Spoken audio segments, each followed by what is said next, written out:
你发现没？我们用知网下载的论文都是 PDF 格式的，你要是想对它编辑，嘿，你还编辑不了。尤其是你找到很多篇自己想参考借鉴的地方的内容时，想临时做一下标记，或者写一下自己的 idea， 以便后面加到自己的毕业论文中。但是你根本编辑不了啊，别慌。今天给大家推荐一个我刚发现的宝藏工具 UPDF， 它不仅可以对 PDF 进行各种形式的编辑，还可以对它进行注释，注释的颜色还可以改。但我觉得这都不是什么，最绝的是这里，明明你用它是来看 PDF 论文的，但是这里它竟然可以导出为 Word 文档。你知道这意味着什么吗？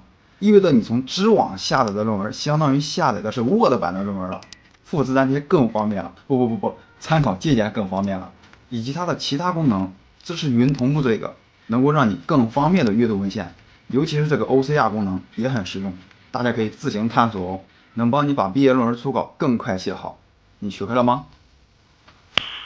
Nice。